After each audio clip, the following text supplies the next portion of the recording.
Hello hello hello hello everyone, কি অবস্থা সবার? কেমন আছেন আপনারা? তো ওয়েলকাম এভরিওয়ান। আজকে আমরা আমাদের একটা নতুন অধ্যায় শুরু করতে যাচ্ছি, আর এই অধ্যায়টার নাম হচ্ছে পরিবেশ রসায়ন। ঠিক আছে, তো আমরা আজকে এই পরিবেশ রসায়ন নিয়ে আলোচনা করব। তো আমাদের এই যে পরিবেশ রসায়ন, এই পরিবেশ রসায়নে কিন্তু পড়ার মতো অনেক কিছু অ্যাকচুয়ালি আছে, যেটা তোমরা ডে বাই ডে বুঝতে পারবা। যখন লেকচার একটার পর একটা আগাবো সামনের দিকে, তখন দেখতে পাবে যে পরিবেশ রসায়নে আসলে অনেক কিছু আছে যেটা তোমরা আগে থেকে হয়তো জানতে না। তো এই অধ্যায়টাকে তোমরা অনেক সহজ মনে করো, অথচ এই অধ্যায়টাই কিন্তু অনেক কঠিন। এবং বুয়েটে প্রতি বছর এই পরিবেশ রসায়ন থেকে কিন্তু একটা প্রশ্ন মিনিমাম আসে, মিনিমাম। এবং ম্যাক্সিমাম স্টুডেন্টই কিন্তু এই পরিবেশ রসায়নের প্রশ্নটা ভুল করে।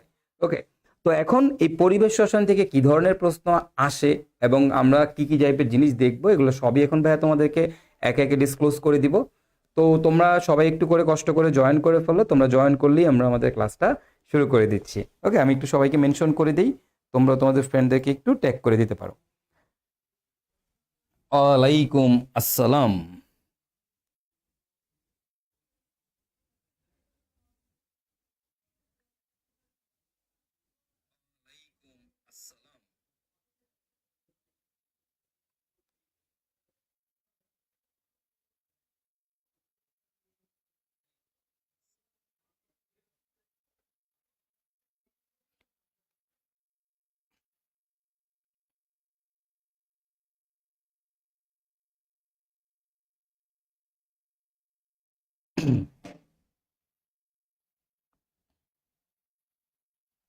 ওকে, তো কি অবস্থা সবার? কেমন আছেন আপনারা? তো দেখেন, এই পরিবেশ রসায়ন থেকে আপনার বেসিক্যালি কি কি জিনিস আসে পরীক্ষাতে। পরিবেশ রসায়ন থেকে তোমার প্রচুর বিক্রিয়া আসে। বিক্রিয়া কি তুমি খেয়াল করবা, বুয়েটে প্রতি বছরই মানে পরিবেশ রসায়নের, তুমি যদি কবির স্যারের বই খোলো, কবির স্যারের বইয়ের এমন কোনো বিক্রিয়া নাই যেটা তোমার বুয়েট ভর্তি পরীক্ষাতে আসে নাই। এখন এগুলো কই আছে? এগুলো পরিবেশ রসায়নের লাস্টের দিকে আছে। দেখবা দূষণ, এই দূষণের পার্ট থেকে ওজোন স্তর ক্ষয়, সিএফসি ক্ষয়, নাইট্রোজেন চক্র, বিভিন্ন ধরনের দূষক, এই রিলেটেড যত যত ধরনের বিক্রিয়া আছে সব করে ফেলতে হবে। আর্সেনিক দূষণ, ক্যাডমিয়াম দূষণ, লেডের দূষণ, এইটা সেইটা হাবি জাবি।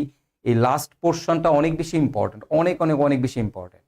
এখন এটা তোমরা কখন পড়বা ভাই? এটা তোমরা এখন একবার দেখতে পারো, এন্ড দেন এগেন কখন দেখবো আমরা এটা ভাইয়া? এটা হচ্ছে আমরা বুয়েট ভর্তি পরীক্ষা যখন দিতে যাব, রিটেন পরীক্ষা দেওয়ার ঠিক 3-4 দিন আগে আমরা ওই জিনিসগুলো আবার পড়বো। ঠিক আছে, কারণ কি? কারণ হচ্ছে এটা তুমি এখন পরে মনে রাখতে পারবা না, এগুলা মোস্ট অফ দ্য জিনিস তুমি হয়তো ভুলে যাবা। সেই জন্য তোমাকে এটা আবার পড়তে হবে। তোমাকে যদি বলা হয় বুয়েট ভর্তি পরীক্ষার 2 দিন আগে ভাইয়া, রিটেন পরীক্ষার 2 দিন আগে কি পড়বো? রিটেন পরীক্ষার 2 দিন আগে সবার আগে সাজেশন হচ্ছে পরিবেশ রসায়নের বিক্রিয়াগুলো পড়বা, কারণ এখান থেকে একটা কোশ্চেন আসবেই, আসবেই, কোনো মিস নাই, কোনো মিস নাই। ঠিক আছে, কোনো মিস নাই। আচ্ছা সিরাত, এই অধ্যায়ের পরে কি জৈব রসায়ন পড়াবেন? উদ্ভাসে এই অধ্যায়ের পরে কোনটা পড়াবে ওইটা পড়াবো। উদ্ভাসে যদি এই অধ্যায়ের পরে রাসায়নিক পরিবর্তন পড়ে রাসায়নিক পরিবর্তন পড়াবো। উদ্ভাস যদি তোমার আমাদের তড়িৎ রসায়ন পড়ে তড়িৎ রসায়ন পড়াবো। উদ্ভাসের সিলেবাসটা আমার একটু দেখা লাগবে, এই লেকচারের পরে কোনটা দিচ্ছে, যেটা পড়াবে ওইটাই পড়াবো। ঠিক আছে, জৈব রসায়ন, যখন জৈব রসায়ন অর্গানিকের সময় অবশ্যই অর্গানিক পড়াবো। হ্যাঁ, প্যারানিও না, অর্গানিকে পড়াইতে গেলে আসলে কাহিনী আছে। অর্গানিক অনেক ভাস্ট একটা জিনিস, তো অর্গানিকের লেকচার সংখ্যা একটু বেশিই লাগবে। ঠিক আছে, তো উদ্ভাসের সাথে সাথে আগাইতে পারবো কিনা জানি না, বা যতটুকু পারি ভাই আগানোর চেষ্টা করতেছি। ওকে, তো ভাইয়া গুণগত রসায়নের লাস্ট লেকচারটা কবে দিবেন? গুণগত রসায়নের লাস্ট লেকচারটা ভাই আমি অর্ধেক শুট করে ফেলে রাখছি ভাই, সময় বেঁধে না। কালকে শরীর আমার এত খারাপ ছিল, এত মাথা ব্যথা ছিল, আমি আসলে ক্লাসটা মানে একটা ক্লাস আমার একাডেমিকে ছিল, ওইটাও আমি কন্টিনিউ করতে পারি নাই। তো আমার আসলে নিজেই অসুস্থ ছিলাম, দ্যাটস আমি গুণগত ওইটা দিতে পারতেছি না, বাট ওটা আমি দিয়ে দিব। ঠিক আছে, আমার অর্ধেক শুট করা শেষ, অর্ধেক শুট করা শেষ, বাকি ওটা দিয়ে দিব। উদ্ভাস তো পরিমাণগতর পর পরিবেশ, হ্যাঁ আমরা অলরেডি পরিবেশ পড়ানো শুরু করতেছি। ঠিক আছে, পরিবেশের পরে উদ্ভাস কোনটা পড়াবে সেটা শুরু করে দিব। আর পরিমাণগত রসায়নে অনেকেরই কনসার্ন দেখলাম, তোমরা অনেকেই হয়তো ভাবতেছো যে ভাইয়া কেন রেকর্ডেড ক্লাস দিচ্ছেন, বা রেকর্ডেড ক্লাস দিলে পরে আবার কেন পড়াবেন। দেখো ভাই, আমি একটু একটু তোমাদেরকে ক্লিয়ার করে দিই। সেটা হচ্ছে কি, আমি যদি পরিমাণগত রসায়ন ধরতাম, তাহলে কি হইতো, আমার পরিমাণগত রসায়ন শেষ করার আগেই উদ্ভাসে পরিবেশ শুরু হয়ে যাইতো। তখন আমি যখন আবার পরিবেশ ধরতাম, উদ্ভাসে আরেকটা লেকচার শুরু হয়ে যেত, মানে আমার একটা লেকচারে আমি গ্যাপে পড়ে যেতাম। কারণ হচ্ছে উদ্ভাসে তোমরা তো দেখছোই যে উদ্ভাসে বিভিন্ন জিনিস এক লেকচারে শেষ করে দেয়, 2 লেকচারে শেষ করে দেয়, তাই না? তো এটা তো আসলে পসিবল না আমার পক্ষে। তুমি যে চিন্তা করো রাসায়নিক পরিবর্তন, যেটা কেপিকেসি, পিএইচ বাফার, ওইখানে কত কিছু পড়ার আছে, ওইটা উদ্ভাসে এক লেকচারে শেষ করে। এখন তুমি বলো এটা কি সম্ভব এক লেকচারে শেষ করা? সম্ভব না। এই জন্য আমাকে কি একটু আগায় থাকতে হবে। তোমাদের আমি চাচ্ছি তোমরা যেন সর্বোচ্চ রকম ভাবে প্রিপারেশন নিয়ে পরীক্ষাগুলো দিতে পারো। এখন একটা অধ্যায়ের জন্য তোমরা যদি 10টা মানে বাকি অধ্যায়গুলো স্যাক্রিফাইস করো, বাকি অধ্যায়গুলো যদি তুমি উদ্ভাসের সাথে তাল না মিলাইয়া যাইতে পারি, তাহলে আমারও পড়ায় মজা লাগবে না, তোমাদেরও পড়ে মজা লাগবে না, স্ক্যাটার্ড লাগবে। পড়াশোনা মনে হবে স্ক্যাটার্ড, ভাইয়া একটা পড়াইতেছে, উদ্ভাসে আরেকটা, পরীক্ষা আরেকটা, মানে মিলাইতে পারবে না। তো তোমাদের ভালোর জন্যই ভাইয়া এটা করছি। এখন দেখো আমি এই যে পরিমাণগত রসায়ন আমি কি বলছি, দরকার হলে আমি আরেকবার ক্লাস নিব, আমার কোনো সমস্যা নাই ক্লাস নিতে, বুঝতে পারছো না? একটু আমরা উদ্ভাসের সাথে সাথে সিলেবাসটা শেষ করে ফেলি, তারপরে আমরা আবার ক্লাস নিব। আমাদের তো তখন অনেক সময় থাকবে, উদ্ভাস তো অনেক আগে সিলেবাস শেষ করে দিবে। তারপর আমাদের অডেল সময় থাকবে, যেই সময়গুলোতে আমরা মানে এক্সট্রা জিনিসগুলো এই যে পরিমাণগত রসায়ন ভাইয়া বাদ দিচ্ছি, এটাকে আমি পড়াবো না একবারও বলছি না, এটা আমি আবার পড়াবো তোমাদেরকে। কেন পড়াবো না, অবশ্যই পড়াবো, আরো এক্সট্রা অনেক কিছু পড়াবো পরিমাণগত থেকে। ঠিক আছে, তোমরা আরো বহুত কিছু পরিমাণগততে পড়বা যেটা তোমরা আগে দেখোই নাই কোনোদিন। তো প্যারা নিও না আর কি, ঠিক আছে? ভাইয়ের উপর ভরসা রাখো, আমার মতো করে ফার্স্টে আগাইতে দাও, তারপরে আবার আমি সবকিছু গুছাই দিব, ঠিক আছে? তো টেনশন করার কোনো কিছু নাই, ঠিক আছে? টেনশন করিও না, ওকে? তো আমাকে আমার মতো একটু পড়াইতে দাও, আমি জানি যে স্টুডেন্টদেরকে কিভাবে পড়াইতে হবে, কোনভাবে পড়াইলে তোমরা সব থেকে বেশি বেনিফিটেড হবা, কিভাবে তোমাদের উপকার হবে, তোমরা যেভাবে তোমরা উপকৃত হবা ভাইয়া সেভাবেই পড়াচ্ছি, ঠিক আছে? তো ভাইয়ার উপর ভরসা রাখো। কেন পরিবেশ রসায়ন পড়াচ্ছি, এটা পরিবেশ রসায়নের লেকচার 2টা 3টা গেলেই বুঝতে পারবা, ঠিক আছে? 1টা 2টা লেকচার গেলেই বুঝতে পারবা যে পরিবেশ রসায়নে কতটুকু তোমরা পারতা, বা তোমাদের কত জায়গায় আসলে তোমার হচ্ছে লেকচার কন্টেন্ট আছে। ভাইয়া সিরাত বলছে যে ভাইয়া রেকর্ডেড এর বাইরে আরো কন্টেন্ট আছে কিনা। হ্যাঁ, রেকর্ডেড এর বাইরে আরো কন্টেন্ট আছে, বাট সেটা পরে, এখন আপাতত দরকার নাই, তোর উদ্ভাসের জন্য দরকার নাই, বাট রেকর্ডেড এর বাইরে কন্টেন্ট আছে, ঠিক আছে? রেকর্ডেড এর বাইরে কন্টেন্ট আছে।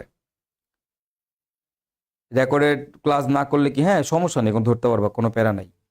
আচ্ছা, আরেকজনের কোশ্চেন ছিল একটা যে ভাইয়া 22-এর তড়িৎ রসায়ন যেভাবে পড়াইছেন ওইভাবে পড়ায়েন, 22-এ ছিলাম আপনাদের ইঞ্জিনিয়ারিং এ। হ্যাঁ এক্স্যাক্টলি, 22-এর তড়িৎ রসায়ন তো ইনসেন লেভেলে পড়াইছি আমি, ইনসেন লেভেলে তড়িৎ রসায়ন পড়াইছি, তাই না? তোমাদেরকেও পড়াবো। শোনো, আমি গত বছর যা পড়াইছি এই বছর তার থেকে কম তো পড়াবো না, অবশ্যই তার থেকে বেশি পড়াবো, আরো গুছাই পড়াবো, টেনশন করেও না, ঠিক আছে? উইকলিতে কেমিস্ট্রি ভরসা, কেমিস্ট্রিতে সবই কমন পাবে, খালি উইকলি না, সব জায়গায় কমন পাবে ইনশাল্লাহ। তুমি পরীক্ষার আগে খালি ভাইয়ার নোট দেখা যাবে, যে কোনো জায়গায় পরীক্ষা দেওয়ার আগে ভাইয়ার নোটটা একবার দেখা যাইস, তুই কেমিস্ট্রি পরীক্ষাটাই সব থেকে ভালো দিয়ে বেরোবে ইনশাল্লাহ, ওকে? এই চ্যাপ্টার উপর কয়টা ক্লাস নিব? এই চ্যাপ্টার উপর মোস্ট প্রবাবলি 4টা ক্লাস হবে, ঠিক আছে? 4টা ক্লাসের মধ্যে শেষ করার ট্রাই করবো এই চ্যাপ্টারটা, ওকে? 4টা ক্লাস লাগবে। আর হচ্ছে তোমার ওই যে বিউডি সিউডির উপর আবার রেকর্ডেড ক্লাস দিয়ে দিব, বিউডি সিউডির উপর কিছু করার নাই, ওইটা আবার তোমার ক্লাস নেওয়া পসিবল না, মানে বিউডি সিউডির উপর। এর মিন টাইম যেগুলো বাকি আছে, এই আমাকে কার পারবে ঢুকলেই তো তোমরা আর পারো না, ওই দিকে ঢুকলেই তো আর কিছুই পারো না, ওইখানেই অনেক কিছু আছে, তো ওগুলো পড়াইতে হবে, আমার অনেক কিছু এক্সট্রা পড়াইতে হবে তোমাদেরকে, যেগুলো তোমরা আগে দেখোনি, ঠিক আছে?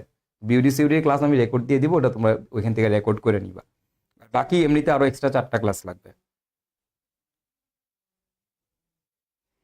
ওকে? এই যে ফারদিন দীপ ভাই, আপনার কথা মতো কেমিস্ট্রি আগে অ্যান্সার করছিলাম, এন্ড ভালো হয়েছে, অবশ্যই ভালো হবে, এটাই তো স্ট্র্যাটেজি।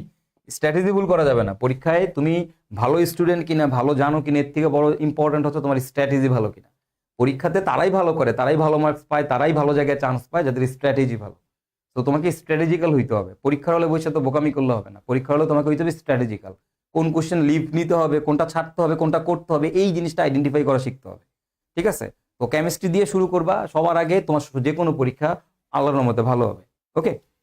ওকে ভাই, আসো তাহলে শুরু করি। হ্যাঁ, আমরা অসুস্থতার জন্য উইকলি দিতে পারলাম না, আরাফাত তুই উইকলিগুলো ঠিকঠাক মতো দিস, তুই ভালো করবি ইনশাল্লাহ। হ্যাঁ, তো চলো শুরু করি আমরা আমাদের আজকের লেকচার, পরিবেশ রসায়ন। তো পরিবেশ রসায়নের বেসিক জিনিস দিয়ে সবার ফার্স্টে শুরু করব, একদম ফার্স্টই বেসিক আলোচনা। ভাই পরিবেশ রসায়ন পড়তে গেলে বায়ুমণ্ডলের উপাদান নিয়ে আমাদের পড়তে হবে, রাইট? তো এইটা আমাদের মেডিকেলের জন্য ইম্পর্টেন্ট, ঢাকা ভার্সিটির জন্য ইম্পর্টেন্ট, যে বায়ুমণ্ডলের উপাদানগুলা লিখো। তো বায়ুমণ্ডলের উপাদানগুলোর সংযুক্তি লিখতে বলে। তো দেখো এখানে পার্সেন্ট মানে আয়তনের হিসাবে সংযুক্তি একরকম, ভরের হিসাবে সংযুক্তি আরেক রকম। তো এটা তোমাদের মানে মেডিকেলের জন্য লাগবে, বাট ভাইয়া তারপরও এখানে তোমাদেরকে একটু দিয়ে দিলাম, ঠিক আছে? তবে এইখান থেকে একটা জিনিস তোমাদের একটু মনে রাখতে হবে, এই যে ভর হিসাবে, মানে আমার যে ভর হিসাবে তুমি যদি চিন্তা করো যে পৃথিবীর মানে মোট ভরের কত শতাংশ তোমার হচ্ছে বায়ুমণ্ডলের উপাদান থাকে জানো? মোট ভরের কত শতাংশ কেউ বলতে পারবা? মানে তোমার এই যে আমাদের যে বায়ুমণ্ডল আছে, বায়ুমণ্ডলের উপাদান যে উপাদানগুলো আছে, উপাদানগুলোর মোট ভর কত বলতে পারবা? এটার মোট ভর হচ্ছে 5.5 ইন্টু 10⁻15 টন। আমার যে বায়ুমণ্ডলের যে উপাদানগুলো, মানে বায়ুমণ্ডল, আমার অ্যাকচুয়ালি বায়ুমণ্ডল যদি তোমার বলে বায়ুমণ্ডলের ওজন কত, বায়ুমণ্ডলের ওজন হচ্ছে অ্যাকচুয়ালি 5.5 ইন্টু 10⁻15 টন, যেটা কিনা আমাদের পৃথিবীর ভরের 10 লক্ষ ভাগের 1 ভাগ। কি বলতো এটা কত? এটা কি? এটা হচ্ছে পৃথিবীর ভরের 10 লক্ষ ভাগের 1 ভাগ। পৃথিবীর ভরের 10 লক্ষ ভাগের 1 ভাগ। ওকে, পৃথিবীর ভরের 10 লক্ষ ভাগের 1 ভাগ। এবং এই যে আমাদের গ্যাসগুলো আছে, এই গ্যাসগুলো মনে রাখবা, তুমি যত উপরের দিকে উঠবা, এই উপরের দিকে যত উঠবা, মানে বায়ুমণ্ডলের যত উপরের দিকে উঠবো, আমরা যত বায়ুমণ্ডলের উপরের দিকে যাব, উপরের দিকে গেলে কি হয় জানো? উপরের দিকে গেলে দুইটা ঘটনা ঘটে। উপরের দিকে তুমি যত যাইতে থাকবা, তোমার গ্যাসের ঘনত্ব তত কমতে থাকবে, এবং যত চাপ আছে এই চাপের মানও কিন্তু তত কমতে থাকবে। আমাদের বায়ুমণ্ডলের চাপ কত? 1 অ্যাটমসফিয়ার, আমরা জানি, তাই না? 1 অ্যাটমসফিয়ার। এবং যদি বলে প্রতি বর্গ ইঞ্চিতে চাপ কত, 14.6 পাউন্ড। এটা কিন্তু পরীক্ষায় আসে এমসিকিউতে, বুঝছো? তোমাকে যদি কখনো বলা হয় যে প্রতি বর্গ ইঞ্চিতে বায়ুমণ্ডলের চাপ কত, প্রতি বর্গ ইঞ্চিতে বায়ুমণ্ডলের চাপ, ঠিক আছে, প্রতি বর্গ ইঞ্চিতে, ইঞ্চি বানান কি রে? ইঞ্চি না এটা, না? হ্যাঁ, প্রতি বর্গ ইঞ্চিতে বায়ুমণ্ডলের চাপ কত? বায়ুমণ্ডলের চাপ প্রতি বর্গ ইঞ্চিতে বায়ুমণ্ডলের চাপ হচ্ছে 14.6 না 14.7 এরকম আর কি, 14.7 পাউন্ড এরকম একটা ভ্যালু দেখবা, ঠিক আছে? 14.7 পাউন্ড প্রতি বর্গ ইঞ্চিতে বায়ুমণ্ডলের চাপ হচ্ছে 14.7 পাউন্ড। এটা কিন্তু পরীক্ষায় আসে।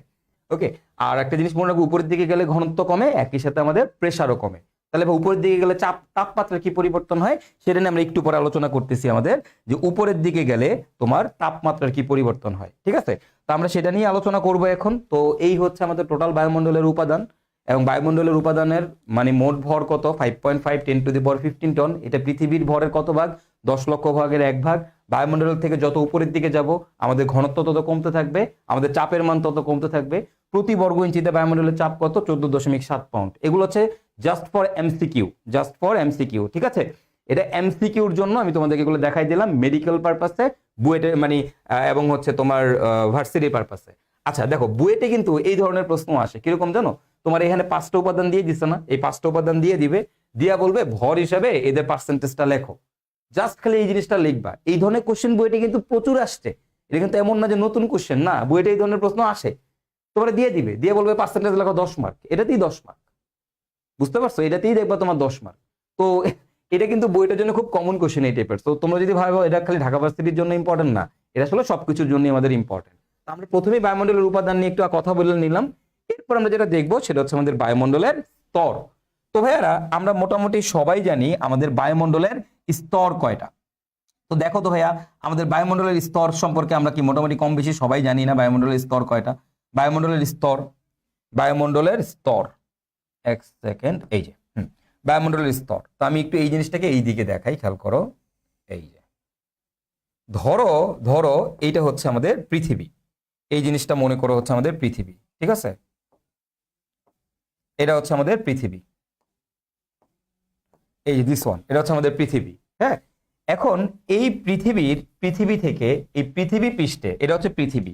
তাহলে পৃথিবীর পৃষ্ঠে যদি তুমি দাঁড়ায় থাকো, তাহলে এই জায়গাতে উচ্চতা কত বলো তো? এইখানে যদি আমি বলি আমি পৃথিবীর পৃষ্ঠে আছি, তাহলে পৃথিবীর পৃষ্ঠ থেকে আমার উচ্চতা কত? 0 কিলোমিটার। আমি যদি তোমার এই পয়েন্টে বলি এইখান থেকে আমার উচ্চতা কত, বা 0 কিলোমিটার। এইখানে পৃথিবী থেকে উচ্চতা কত? 0 কিলোমিটার, রাইট? তাহলে এটা হচ্ছে আমাদের কত কিলোমিটার? 0 কিলোমিটার, অর্থাৎ পৃথিবী পৃষ্ঠ। এই পৃথিবী পৃষ্ঠ থেকে তুমি যদি 12 কিলোমিটার উপর পর্যন্ত উঠো, কত কিলোমিটার বলো তো ভাইরা?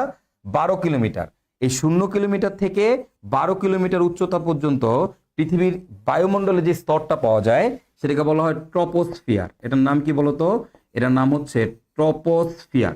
আমি ট্রপোই লিখলাম, ঠিক আছে? আচ্ছা, এই 12 কিলোমিটার থেকে 50 কিলোমিটার উচ্চতা পর্যন্ত, 12 থেকে কত কিলোমিটার? 50 কিলোমিটার উচ্চতা পর্যন্ত যেই স্তরটা আছে এটাকে আমরা বলি স্ট্র্যাটোস্ফিয়ার, স্ট্র্যাটোস্ফিয়ার। এবং 50 কিলোমিটার থেকে এই 80 কিলোমিটার উচ্চতা পর্যন্ত যে রেঞ্জটা আছে 80 কিলোমিটার, 80 কিলোমিটার, এটাকে আমরা কি বলি? এটাকে আমরা বলি মেসোস্ফিয়ার, মেসোস্ফিয়ার। ওকে। আর এই 80 কিলোমিটার থেকে 500 কিলোমিটার রেঞ্জ পর্যন্ত যে স্তরটা আছে, কত কিলোমিটার বলতো? 500 কিলোমিটার। এই রেঞ্জটাকে মানে এই যে অঞ্চলটুকু, এই অঞ্চলটুকুকে আমরা বলি আমাদের থার্মোস্ফিয়ার বা আয়নোস্ফিয়ার। এটার নাম কি বলতো? থার্মো বা আয়নোস্ফিয়ার, থার্মোস্ফিয়ার বা আয়নোস্ফিয়ার। ঠিক আছে, এটাকে আমরা কি বলি? থার্মোস্ফিয়ার বা আয়নোস্ফিয়ার। আর এর উপরে যেটা আছে, এই 500 কিলোমিটারের পরে যা আছে সবটাকে বলা হয় এক্সোস্ফিয়ার, এক্সোস্ফিয়ার, এক্সোস্ফিয়ার। বুঝলা? এরপরে যা আছে সবটাকে আমরা বলি হচ্ছে এক্সোস্ফিয়ার। ক্লিয়ার? তো এটার জন্য আমাদের একটু মনে থাকে যে আমাদের বায়ুমণ্ডলের স্তর হচ্ছে ভাই কয়টা? ট্রপোস্ফিয়ার, স্ট্র্যাটোস্ফিয়ার, মেসোস্ফিয়ার, থার্মোস্ফিয়ার বা আয়নোস্ফিয়ার, এরপর হচ্ছে আমাদের এক্সোস্ফিয়ার। থার্মোস্ফিয়ার বা আয়নোস্ফিয়ার, এরপরে কত বলতো? এক্সোস্ফিয়ার। তো এইটা হচ্ছে আমাদের কি বলতো? টোটাল বায়ুমণ্ডল। বেসিক্যালি এইটা হচ্ছে আমাদের বায়ুমণ্ডল। ওকে। তো আমাদের বায়ুমণ্ডলের এইভাবে হচ্ছে বায়ুমণ্ডলের মধ্যে বিভিন্ন স্তর থাকে। এখন এই স্তরগুলোকে আমরা কিভাবে ভাগ করছি? এই স্তরগুলোকে ভাগ করে কিভাবে? কয়েকটা বৈশিষ্ট্যের উপর বেস করে আমরা হচ্ছে স্তরগুলোকে ভাগ করি। কি কি বৈশিষ্ট্য? ভাইয়া ফার্স্ট অফ অল হচ্ছে উপাদান কি কি, কোন জায়গাতে আমাদের উপাদান কি কি, এই উপাদান এবং এখানে টেম্পারেচারের কি চেঞ্জ হচ্ছে, এই টেম্পারেচারের চেঞ্জ এবং উপাদানের উপর ভিত্তি করে আমরা বায়ুমণ্ডলকে কি করছি বলতো? এতগুলো স্তরে ভাগ করছি। এখন মাঝে মধ্যে তোমাকে বলে সুষম মণ্ডল আর হচ্ছে বিষম মণ্ডল কোনগুলা। ঠিক আছে, তো টপমণ্ডল, যেমন এটাকে স্ফিয়ারের বাংলা হচ্ছে মণ্ডল, বুঝছো? এই যে বায়ুমণ্ডল না মণ্ডল, তো এটাকে টপমণ্ডল বলে, এটাকে স্ট্র্যাটোমণ্ডল বলে, এটাকে মেসোমণ্ডলও বলে। ঠিক আছে, তো সুষম মণ্ডল আর বিষম মণ্ডল যদি বলে, তো সুষম মণ্ডল কোনটা জানো? পৃথিবীর 0 থেকে 100 কিলোমিটার পর্যন্ত উচ্চতায়, সেটাকে আমরা বলি সুষম মণ্ডল। 0 থেকে 100 কিলোমিটার, 100 কিলোমিটার, এটার নাম কি? সুষম মণ্ডল, সুষম মণ্ডল, মণ্ডল। ওকে। আর আর এই 100 কিলোমিটারের উপরে, 100 কিলোমিটার থেকে প্রায় 10,000 কিলোমিটার পর্যন্ত, বা একদম 100 কিলোমিটার উপরে, অ্যাকচুয়ালি 100 কিলোমিটার উপরে যেটা আছে এটাকে আমরা বলি বিষম মণ্ডল। তো তোমাকে বলবে সুষম মণ্ডল কত থেকে কত পর্যন্ত, বিষম মণ্ডল এখান থেকে। এটা হলো এমসিকিউর একটা হাব, বুঝলা? এটা হলো একটা এমসিকিউর খনি খনি খনি। এখন এই যে আমাদের ট্রপোস্ফিয়ার আছে, আমাদের এই ট্রপোস্ফিয়ারের উপাদান কি? ট্রপোস্ফিয়ারের উপাদান কি জানো? ট্রপোস্ফিয়ারের উপাদান হচ্ছে আমাদের অক্সিজেন। ট্রপোস্ফিয়ারের প্রধান উপাদান হচ্ছে আমাদের নাইট্রোজেন। তারপরে কে বলতো? অক্সিজেন। তারপরে কে? Carbon die oxide. তারপরে কে? জলীয় বাষ্প, জলীয় বাষ্প। তারপরে কে? ধূলিকণা, ধূলিকণা, ধূলিকণা, ধূলিকণা, কণা। তারপরে কি? মেঘ, মেঘ। এগুলা সব মেঘ এগুলা সব কই থাকে বলতো? এগুলা সব হচ্ছে আমাদের এই ট্রপোস্ফিয়ারে থাকে। তাহলে এগুলো সব হচ্ছে ট্রপোস্ফিয়ারের উপাদান, যে oxygen, nitrogen, carbon die oxide. আমরা সাধারণত বায়ুমণ্ডল বলতে যেই বায়ুমণ্ডলকে বুঝি, সেই বায়ুমণ্ডলটা অ্যাকচুয়ালি এই ট্রপোস্ফিয়ার।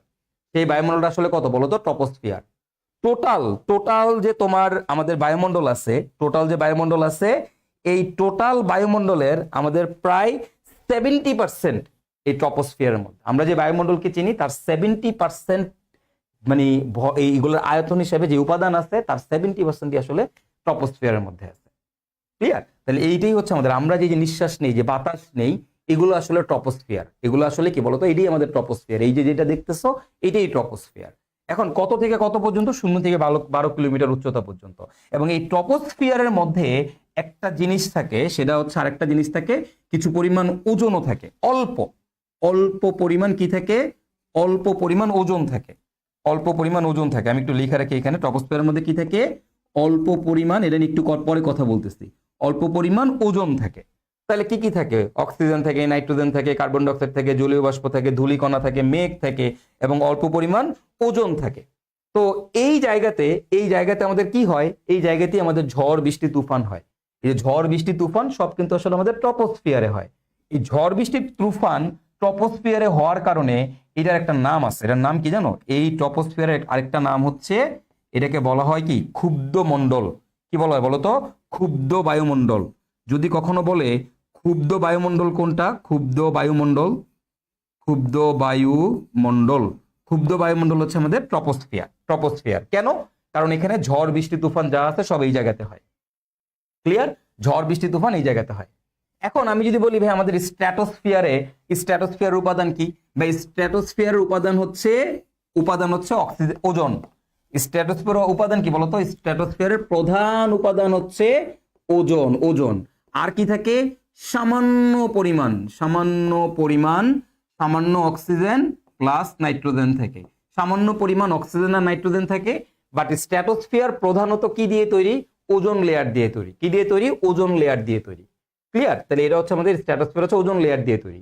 এবং এইখানে দেখো কোনো ধূলিকণা নাই, এইখানে দেখো কোনো জলীয় বাষ্প নাই, এইখানে দেখো কোনো মেঘ নাই।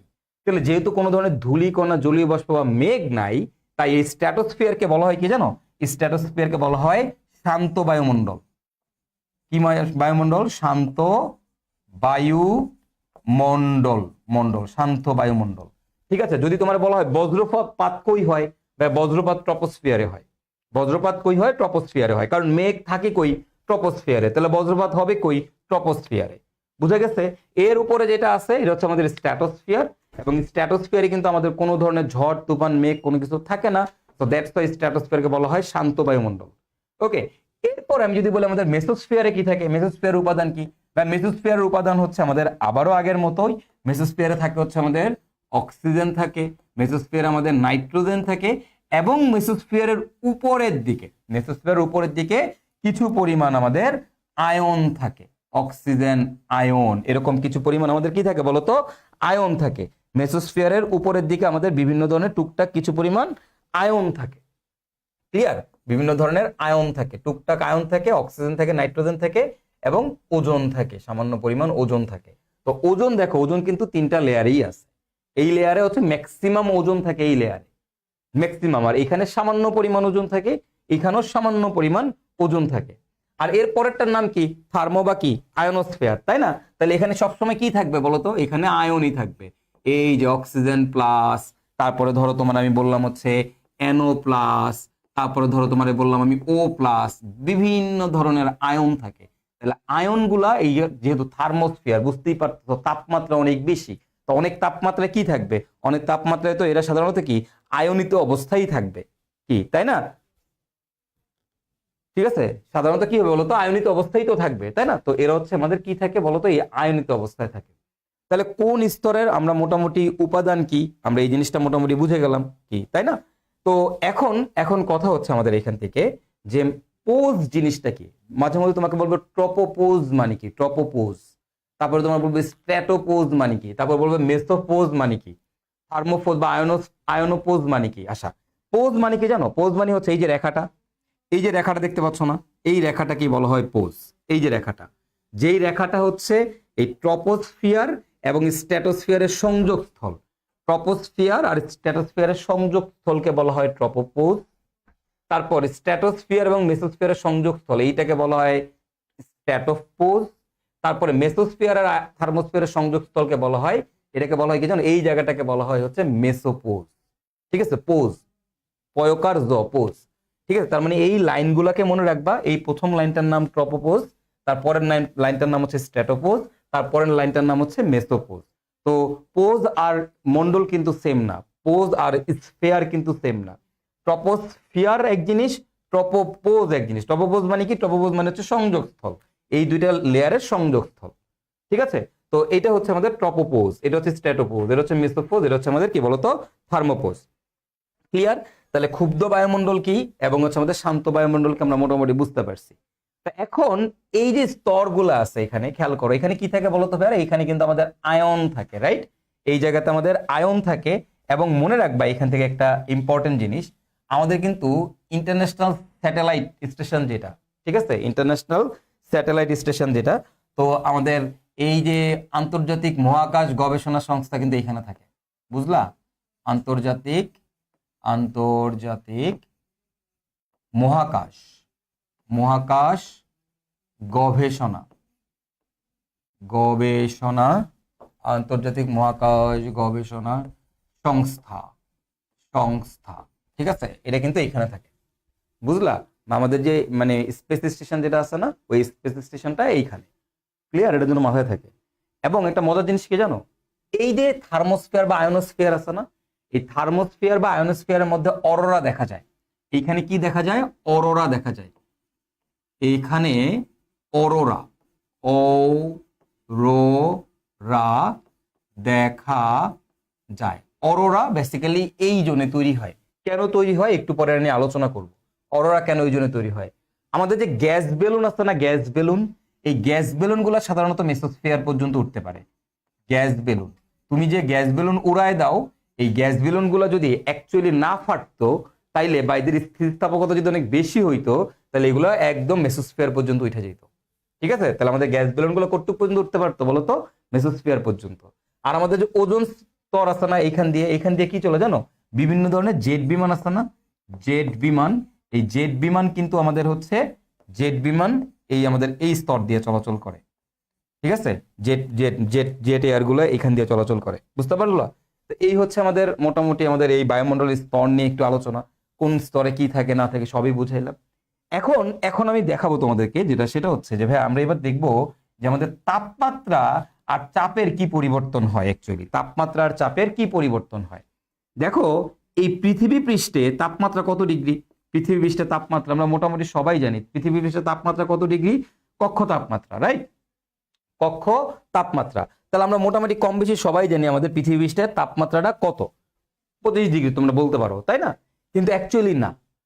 অ্যাকচুয়ালি এই ট্রপোস্ফিয়ারের এভারেজ টেম্পারেচার কত জানো? আমাদের যদি পুরা পৃথিবীর মানে এই পৃষ্ঠের পৃথিবীর চারপাশের বায়ুমণ্ডলের এভারেজ টেম্পারেচার কত বলতে পারবা?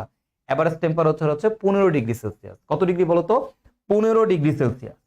তো এই পয়েন্টে আমি যদি বলি আমাদের পৃথিবীর এখানে তাপমাত্রা হচ্ছে 15 ডিগ্রি সেলসিয়াস। এই পৃথিবী পৃষ্ঠ থেকে তুমি যত উপরের দিকে উঠবা, যত উপরে যাবা, তুমি কি তত সূর্যের কাছাকাছি যাচ্ছ। ওই উপাশে তো সূর্য আছে। তাহলে কি তুমি পৃথিবী পৃষ্ঠ থেকে যত উপরের দিকে যাচ্ছ তত সূর্যের কাছাকাছি যাচ্ছ।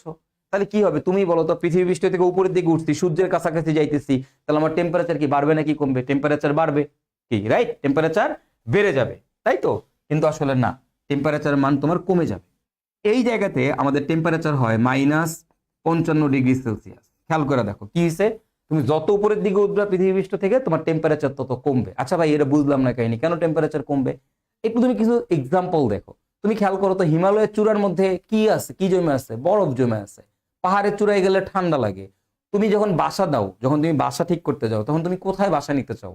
কি তুমি উপরের তলার দিকে বাসা নিতে চাও না নিচের তলার দিকে বাসা নিতে চাও? কেন আমরা নিচতলায় বাসা নিই না? গরম বেশি। কেন আমরা উপরের দিকে বাসা নিতে চাই? কারণ উপরের দিকে ঠান্ডা লাগে, রাইট? তো অ্যাকচুয়ালি যত উপরের দিকে উঠবা তত টেম্পারেচার কমতে থাকে। তো কেন ভাইয়া উপরের দিকে উঠলে টেম্পারেচার কমে? আচ্ছা দেখো, আমি তোমার বলি।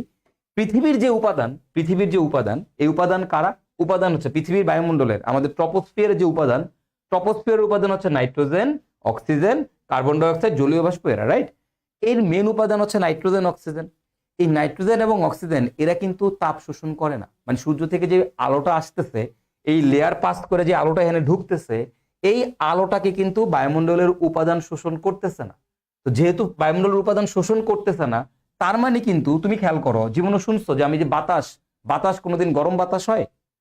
দেখছো কোনোদিন বাতাস গরম? কেন গরম হবে বাতাস? বাতাস তাপ শোষণ করেন না? করে না, কারণ বাতাসের যে উপাদান এরা তাপ শোষণ করে না। তাহলে তাপ শোষণ করে কে? তাপ শোষণ করে পৃথিবীর সারফেস।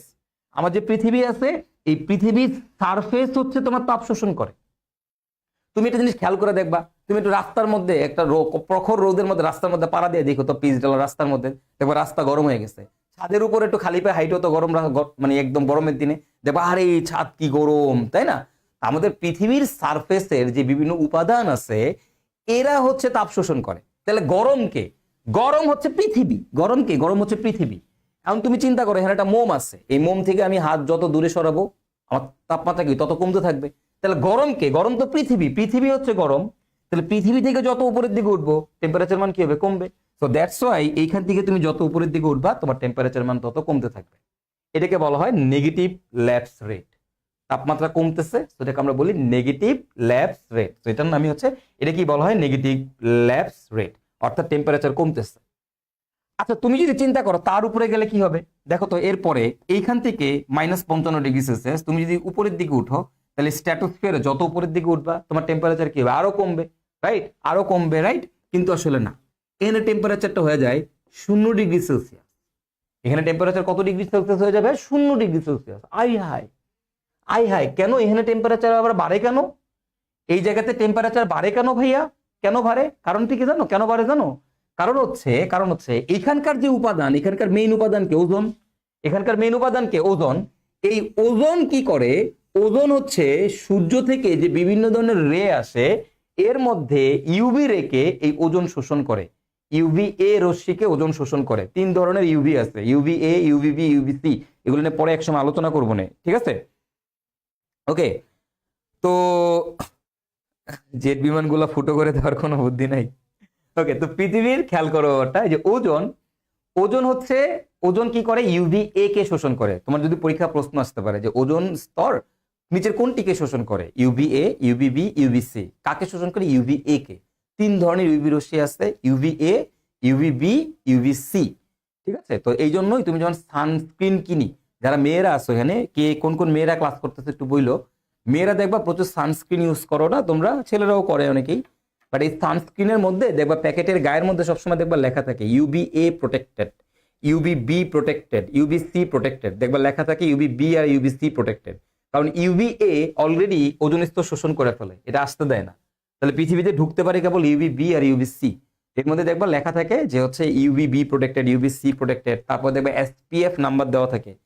এসপিএফ নাম্বার, এই এসপিএফ নাম্বার কি, এগুলো নিয়ে পরে যদি কোনো এক সময় থেকে আলোচনা করবো না, ঠিক আছে? আমার আবার এইসব জিনিস মানে খুব ভালো লাগে, তো আমি এগুলো আবার প্রচুর জানি। হ্যাঁ, এই বিভিন্ন ধরনের হাবিজাবি জিনিস আমার খুব খুব মজার, ইন্টারেস্টিং লাগে আমার এগুলো। তো এখন কথা হচ্ছে যে পৃথিবী থেকে যত উপরের দিকে কেন তাপমাত্রা বাড়ে? দেখো, এইখানের কোনো উপাদান তো মানে সূর্যের কোনো রশ্মিকে শোষণ করে না, বাট এই জায়গার যে উপাদান আছে সে তো সূর্যের রশ্মিকে শোষণ করে। এখানে যে ওজোন লেয়ার আছে, ওজোন লেয়ার কি করে? ইউভি এ কে শোষণ করে। এটা কিন্তু একটা গুরুত্বপূর্ণ এমসিকিউ। ইউভি এ কে শোষণ করে কে? করে ওজোন লেয়ার করে। তাহলে ওজোন লেয়ার ইউভি এ কে যদি শোষণ করে, তাহলে তুমি চিন্তা করো এইখান দিয়ে ইউভি এ রেখা আসতেছে, এই ইউভি রেখা ইউভি এ কে এই অংশ কি করতেছে? শোষণ করতেছে, রাইট? এই অংশ সবচেয়ে বেশি শোষণ করবে। এটা মানে কি? এটা একটা লেয়ার। লেয়ার মানে কি? মনে করো তুলা দিয়ে পুরোটা ভর্তি। চিন্তা করো এটা তুলা দিয়ে ভর্তি, এরকম ভাবে তুলার মতো একটা লেয়ার দিয়ে রাখছি।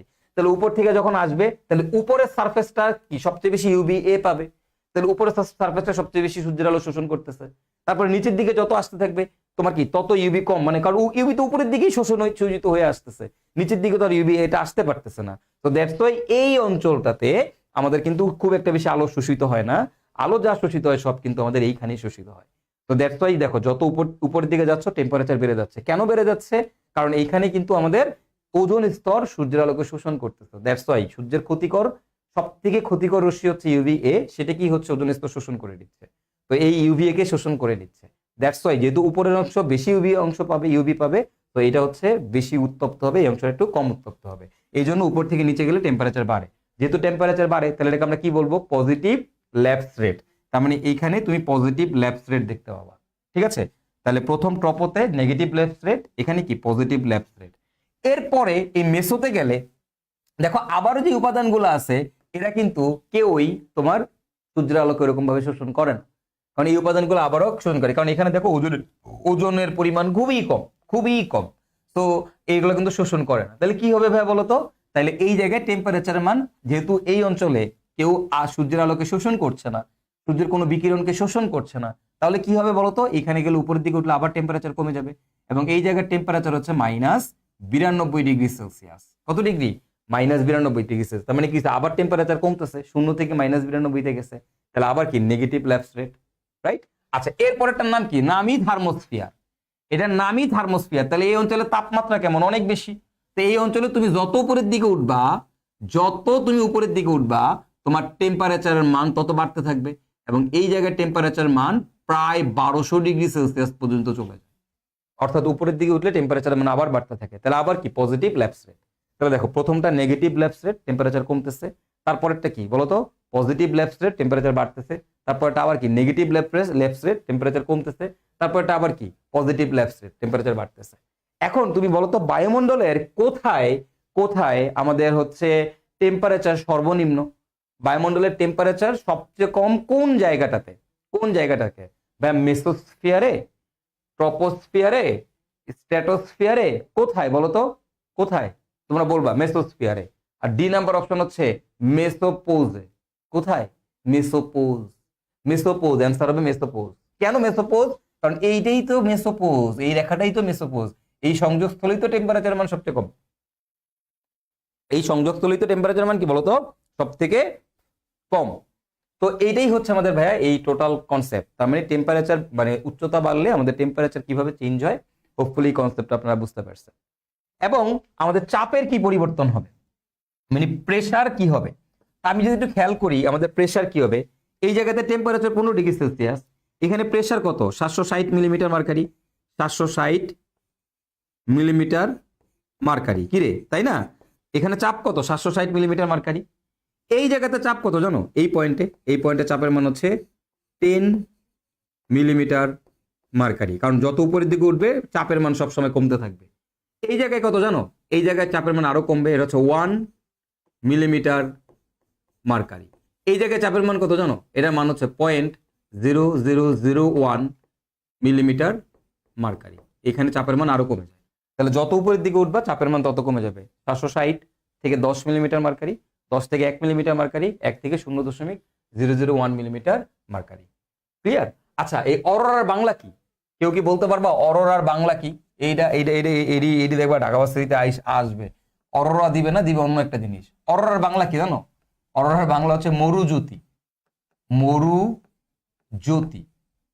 মরুজ্যোতি কেন বলে? জ্যোতি মানে কি? জ্যোতি মানে হচ্ছে আলো। জ্যোতি মানে হচ্ছে আলো।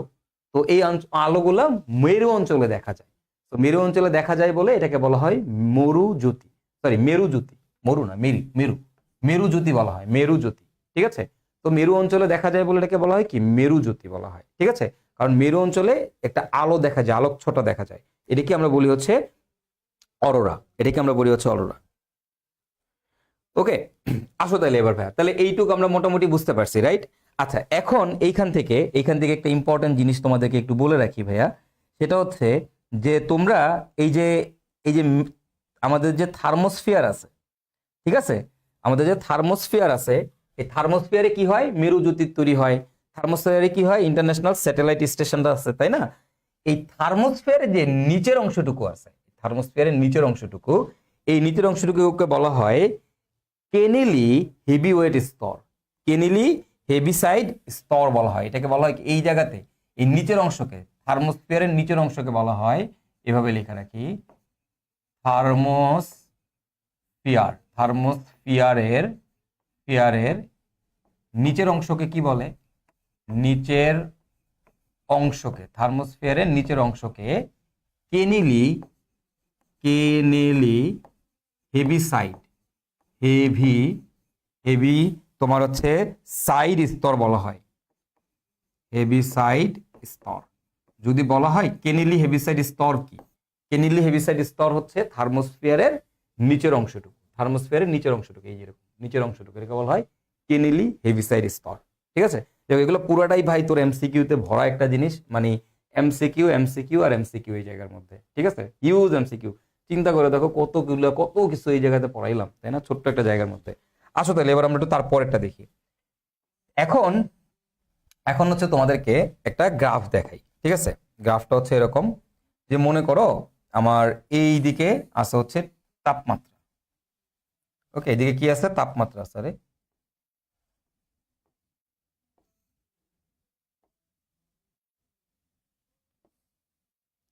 তো মনে করো এইদিকে আছে হচ্ছে আমাদের তাপমাত্রা, আর এই দিকে আছে হচ্ছে আমাদের মনে করো উচ্চতা।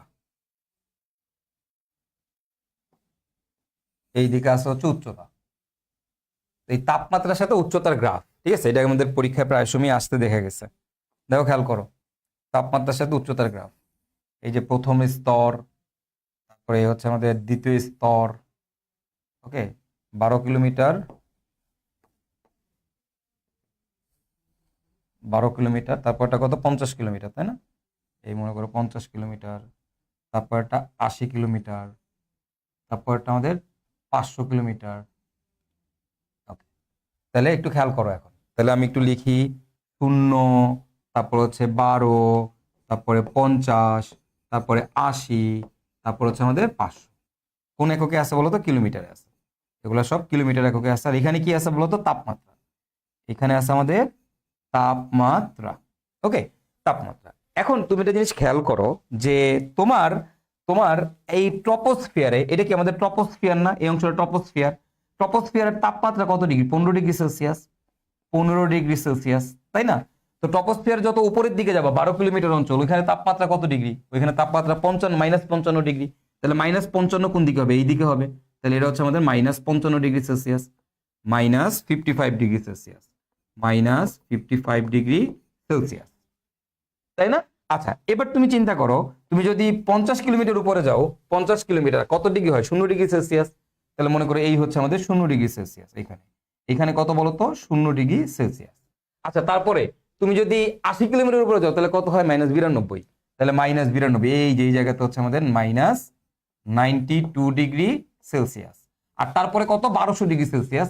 একদম মনে করো যে এই ওই দিক দিয়ে চলে যাবে 1200, একদম বুঝতেই পারতেছো কোথায়। তাহলে এই গ্রাফটাকে আমরা যদি মিশাই দিই তাহলে আমাদের গ্রাফটা কেমন আসতেছে? এই যে এখান থেকে ফার্স্ট এরকম, তারপরে এরকম, তারপরে এই যে এরকম, তারপর হচ্ছে একদম ইনফিনিটি 1200-র মধ্যে চলে গেছে, তাই না? তো এই গ্রাফটা হচ্ছে খুব ইম্পর্টেন্ট একটা গ্রাফ, এটা দিয়ে পরীক্ষা প্রশ্ন আসতে পারে। এখানে টেম্পারেচার কমতেছে, তাহলে এটাকে আমরা বলবো নেগেটিভ ল্যাপস রেট।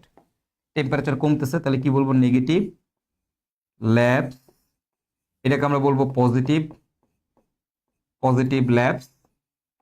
এটাকে আমরা বলবো আবার নেগেটিভ ল্যাপস, এবং এটাকে আমরা বলবো আবারও পজিটিভ ল্যাপস রেট। বুঝছো?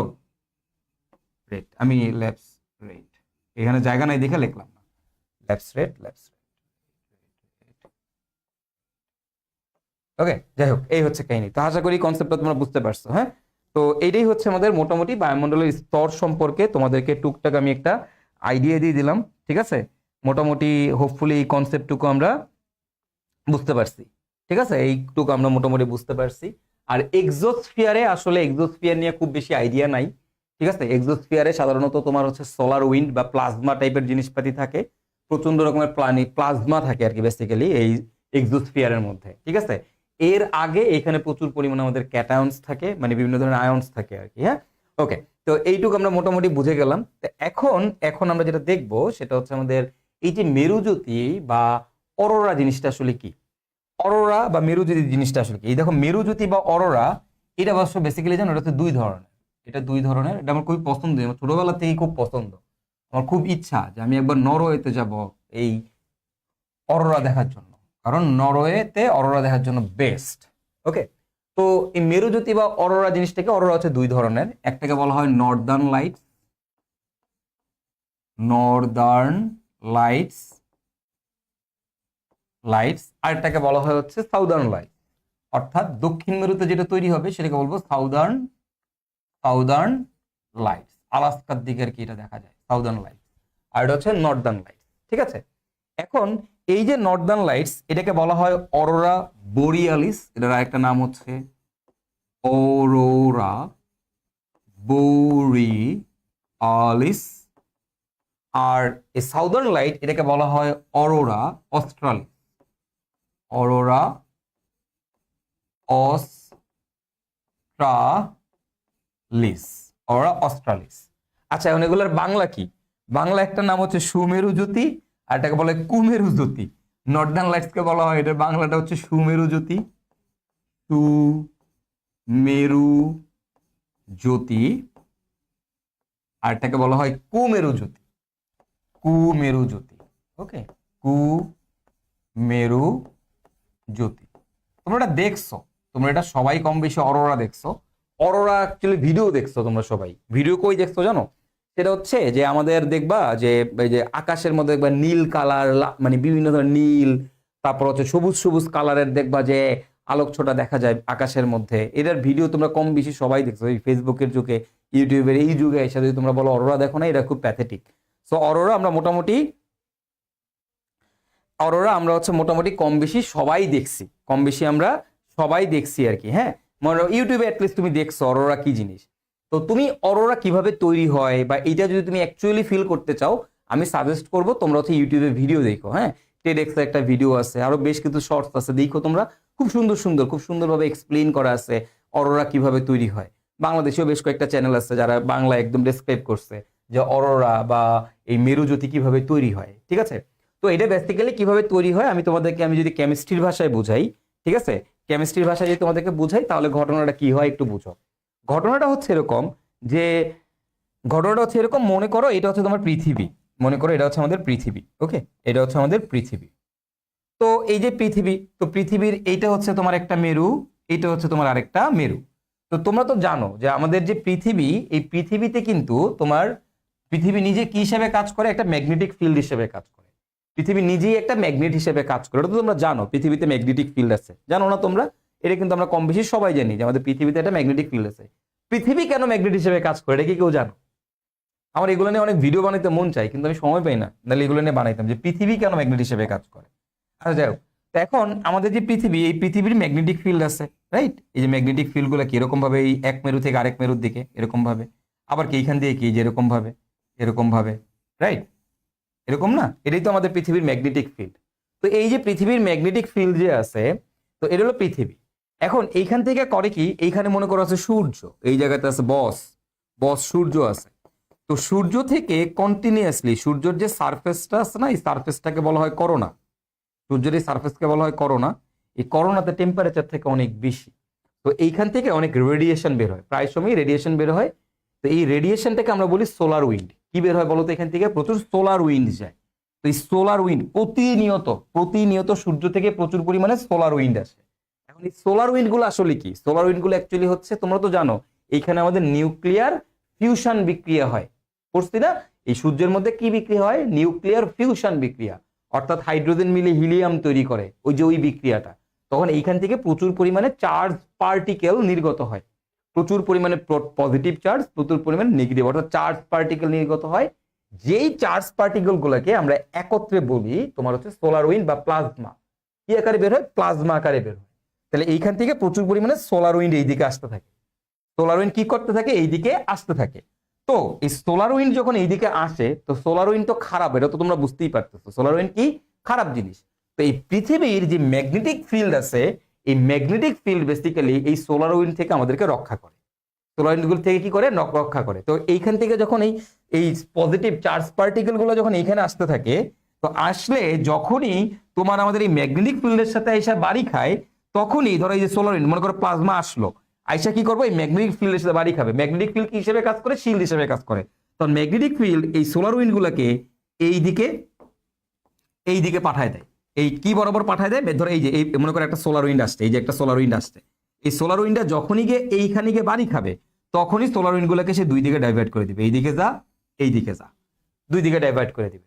সোলার উইন্ডটা বাড়ি খাই, সোলার উইন্ড গুলো এইদিকে চলে যাবে, এইদিকে চলে যাবে। দেখো তো সোলার উইন্ড গুলো কোন দিকে চলে যাচ্ছে, সোলার উইন্ড গুলো আমাদের মেরু জ্যোতি মানে মেরুর দিকে চলে যাচ্ছে। আমাদের যে দুইটা পোল আছে, এই দুইটা পোলের দিকে সোলার উইন্ড গুলো বাড়ি খায় সোলার উইন্ড গুলো এইদিকে চলে যাবে।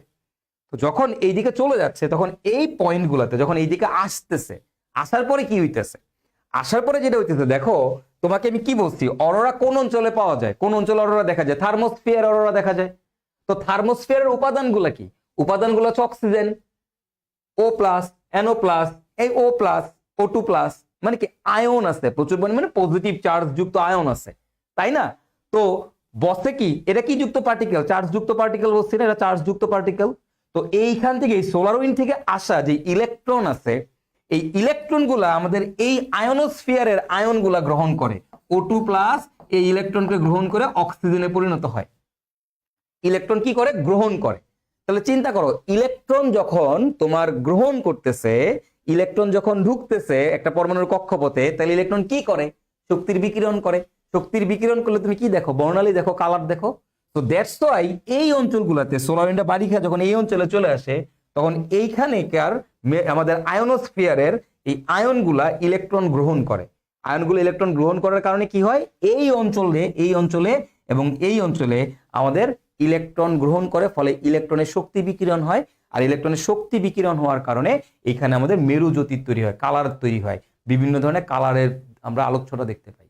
এবং তুমি একটা জিনিস খেয়াল করবা, আমাদের যে আলোটা যে দেখতে পাই, এই দুই জায়গাতে আমরা যে ধরনের আলো দেখতে পাই, এই আলোগুলা দেখেও একটু সবুজ কালার হয়, সবুজ কালার, লাল কালার, নীল কালার, এইরকম কালার হয়। এগুলো কার জন্য হয় জানো?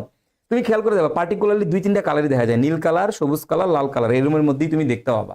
কেন? কারণ হচ্ছে পার্টিকেল গুলো দেখো কে কে আছে, অক্সিজেন, নাইট্রোজেন, এরকম না, অক্সিজেন আর নাইট্রোজেন গঠিত যৌগ, তাই না? তো দ্যাটস ওয়াই এখানে কিন্তু খুব বেশি পার্টিকেলস নাই, বেশি আয়ন নাই, এই জায়গায় আয়ন আছেই 2-3টা। তো দ্যাটস ওয়াই কালার গুলো ওরকমই হয়। এই অক্সিজেনের জন্য সাধারণত আমরা গ্রিন কালার দেখি। এই যে গ্রিন কালার যে তুমি দেখবা যে অরোরার মধ্যে ইউটিউবে সার্চ দিলে অরোরা পাবা, যে গ্রিন কালারটা দেখা যায়, এটা বেসিক্যালি অক্সিজেনের জন্য দেখা যায়। ঠিক আছে, তো দ্যাটস ইট, এটাই হচ্ছে আমাদের আসলে অরোরা। তো আমাদের এই অরোরা হচ্ছে 2 ধরনের, একটা হচ্ছে নর্দার্ন লাইটস, যেটাকে আমরা বলি অরোরা বরিয়ালিস বা সুমেরু জ্যোতি, আর এটাকে বলে কুমেরু জ্যোতি। তো আশা করি এগুলো যদি পরীক্ষায় আসে এখন ব্যাখ্যা করতে পারবা। ঠিক আছে, তো তোমার এটা সিলেবাসে আছে, এটা তোমরা যে মনে করতেছো সিলেবাসে নাই তা না, এগুলো সিলেবাসে আছে তোমাদের। হ্যাঁ, তো এই জিনিসগুলো একটু তোমরা কষ্ট করে জাস্ট, যদি কারো একটু ফিল করে দেখতে চাও, তোমরা একটু কষ্ট করে এটা দেখতে পারো। ঠিক আছে, এটা ইউটিউবে একটা 2-3 মিনিটের ভিডিও দেখলেই হবে, ইউটিউব থেকে দেখে নিতে পারবা। ওকে, তো এগুলো আমরা একাডেমিক স্কিপ করছি, রাইট? বাট এগুলো সিলেবাসে আছে, আপনার এই জিনিসগুলো সিলেবাসে আছে, এটা আপনি জানেন না, বাট আপনি এটা একাডেমিক স্কিপ করছেন। ইভেন 1-2বার করে আমি বলবো ঝড় বৃষ্টি ঘূর্ণিঝড় কিভাবে তৈরি হয়, 1-2বার করে একটু পড়ে নিও, জাস্ট একবার একটু পড়ে নিও যে ঘূর্ণিঝড় কেমনে তৈরি হয়, জাস্ট দ্যাটস ইট, আর কিছু না। ঝড় বৃষ্টি কিভাবে তৈরি হয় এক নজর জাস্ট একটু খালি দেখবা। ঠিক আছে, তাহলে হোপফুলি আমাদের অরোরা নিয়ে আমি আর খুব বেশি ডিসকাস করলাম না, আমি তোমাদেরকে একটা আইডিয়া দিলাম যে এখান থেকে প্রশ্ন যদি আসে আশা করি হোপফুলি আমরা পারবো। ঠিক আছে, এখানে মেইন ইস্যুটা কি, ইলেকট্রন গ্রহণ করার কারণে তোমার কি হচ্ছে, ইলেকট্রন শক্তি বিকিরণ করতেছে, আর সেই শক্তিটাকে আমরা আলো আকারে এই 2টা মেরু অঞ্চলে দেখতেছি। কেন মেরু অঞ্চলে দেখতেছি আশা করি বুঝতে পারছো, যে ম্যাগনেটিক ফিল্ডের কারণে, পৃথিবীর ম্যাগনেটিক ফিল্ডের কারণে এগুলো আমরা শুধুমাত্র মেরু অঞ্চলে দেখি, আর কোনো অঞ্চলে দেখি না। বাংলাদেশে জীবন অরোরা দেখা যাবে না, ঠিক আছে, জীবনও কোনোদিনও দেখা যাবে না। ওকে, তো এবার হচ্ছে আমাদের গ্রিন হাউস গ্যাস। ঠিক আছে, তো এই যে আমাদের গ্রিন হাউস গ্যাস আছে, তো আমাদের গ্রিন হাউস গ্যাস গুলা কি কি, এটা আমরা মোটামুটি জানি, carbon dioxide, methane, ozone, N2O, তারপর হচ্ছে CFC। এরা হচ্ছে আমাদের কি মানে মেইন উপাদান আমাদের গ্রিন হাউসের। এবং এই গ্রিন হাউসের অংশগ্রহণকারী এদের পার্সেন্টেজ কত, গ্রিন হাউস গ্যাসের মধ্যে কোনটার পার্সেন্টেজ কত, দেখো এখানে পার্সেন্টেজটা দেওয়া আছে। ওকে, মুখস্থ করে ফেলতে হবে মেডিকেলের জন্য। এখন কথা হচ্ছে কার্বন ডাইঅক্সাইডের সাপেক্ষে এদের ক্ষমতা কত। আমরা তো মনে করি কার্বন ডাইঅক্সাইড একটা খুব বাজে ধরনের গ্রিন হাউস গ্যাস, আমরা জানি, তাই না? দেখো কার্বন ডাইঅক্সাইডের সাপেক্ষে মিথেনের ক্ষমতা হচ্ছে কত, 18 গুণ বেশি কার্বন ডাইঅক্সাইডের সাপেক্ষে ক্ষমতা। তুমি ওজনের দেখো কত, 10 গুণ বেশি। তুমি N2O দেখো 270 থেকে 275 গুণ বেশি। তুমি CFCর জন্য দেখো 10,000 গুণ বেশি, এবং এটা সবচেয়ে বেশি, 10,000 গুণ বেশি, সবচেয়ে বেশি। তাইলে CFC কি করে, সবচেয়ে বেশি খারাপ, সবচেয়ে বেশি, এটা হচ্ছে সবচেয়ে বেশি। বুঝতে পারতেছো কি অবস্থা আমাদের, বুঝতে পারতেছো? তাহলে আমরা তো খালি এই কার্বন ডাইঅক্সাইডের গাইডলাইন না, CFC সবচেয়ে বেশি ক্ষতিকর, এই জন্যই আমরা CFC উৎপাদন মানে ব্যবহার করা বন্ধ করে দিচ্ছি। ঠিক আছে, ওকে, যাই হোক, এখান থেকে আরেকটা কোশ্চেন তোমাদের একটু বলে দিই, এই কোশ্চেনটা বেশ সুন্দর একটা প্রশ্ন। সেটা হচ্ছে একটা জিনিস যে ভাইয়া, যে ওজোন স্তরের যে ওজন আছে, ওজোন স্তরের ওজন কি আমাদের জন্য ক্ষতিকর নাকি আমাদের জন্য হেল্পফুল, একটু অ্যান্সার দাও তো। ওজোন স্তরের যে ওজন আছে এটা আমাদের জন্য ক্ষতিকর নাকি এটা আমাদের জন্য হেল্পফুল, মানে ভালো? ওজোন স্তরের ওজন আমাদের জন্য ক্ষতিকর নাকি ভালো, এটা জাস্ট কমেন্ট করে জানাও তো। ওজোন স্তরের ওজন আমাদের জন্য ক্ষতিকর নাকি ভালো? ওজোন স্তরের ওজন আমাদের জন্য ক্ষতিকর নাকি ভালো? অবশ্যই ভালো। ওজোন স্তরের ওজন আমাদের জন্য অবশ্যই ভালো, রাইট? এটা নিয়ে কোনো ডাউটই নাই, ওজোন স্তরের ওজন আমাদের জন্য অবশ্যই ভালো। কিন্তু মানে ওজোন স্তরের বলতে মানে স্ট্র্যাটোস্ফিয়ারের যে ওজন, স্ট্র্যাটোস্ফিয়ারের ওজন আমাদের জন্য খুব ভালো। কিন্তু ট্রপোস্ফিয়ারও দেখো অল্প পরিমাণে ওজন আছে, কিন্তু ট্রপোস্ফিয়ারের ওজনটা ভালো না খারাপ? এই ওজনটা হচ্ছে খারাপ, এটা লাল কালি দিয়ে লিখছি দেখো, এই ট্রপোস্ফিয়ারের ওজনটা হচ্ছে খারাপ। তো তোমাকে বলতে পারে যে স্ট্র্যাটোস্ফিয়ারের ওজন উপকারী হলেও ট্রপোস্ফিয়ারের ওজন ক্ষতিকর কেন? ট্রপোস্ফিয়ারের ওজন কেন ক্ষতিকর ভাইয়া? এই ট্রপোস্ফিয়ারের ওজনটা কেন ক্ষতিকর? এটাও তো সূর্য থেকে আসা অতিবেগুনি রশ্মি শোষণ করে। হ্যাঁ করে, কোন অঞ্চলেরটা করে? এই স্ট্র্যাটোস্ফিয়ারেরটা করে। বাট ট্রপোস্ফিয়ারের যে ওজন, এই সামান্য পরিমাণ ওজন, এটা তো ইউভি কে শোষণ করেই না, উল্টা এইটা কি হিসেবে কাজ করে দেখো তো, গ্রিন হাউস গ্যাস হিসেবে কাজ করে। কি হিসেবে কাজ করে? গ্রিন হাউস গ্যাস হিসেবে। এই ওজন যখন স্ট্র্যাটোস্ফিয়ারে আছে তখন বসে আমাদের বন্ধু, বাট ওজন যখন আমাদের ট্রপোস্ফিয়ারে আছে তখন সে আমাদের শত্রু। ঠিক আছে, তখন সে আমাদের শত্রু। ক্লিয়ার? তো এইটা একটু মনে রাখতে হবে যে ওজন বাইরের তাপ আসতে দেয় না, না।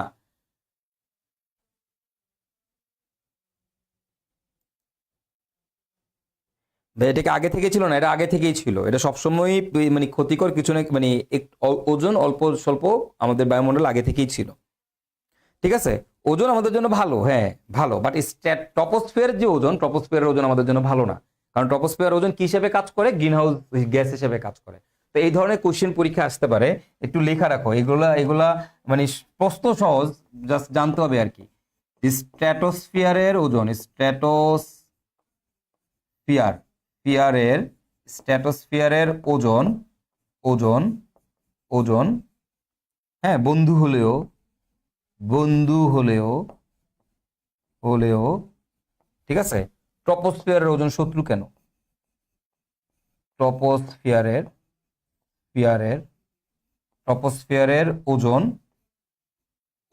শত্রু কেন? ওকে, স্ট্র্যাটোস্ফিয়ারের ওজন আমাদের বন্ধু হলেও ট্রপোস্ফিয়ারের ওজন আমাদের শত্রু কেন? ক্লিয়ার? ওকে, গেল তাহলে এটা। আচ্ছা কি বলছো ভাইয়া, এগুলো তো নগণ্য ক্ষমতার, ফিজিক্স এরকম অ্যামাউন্ট আমরা স্কিপ করি, দোষ তো আসলে সিএফসির।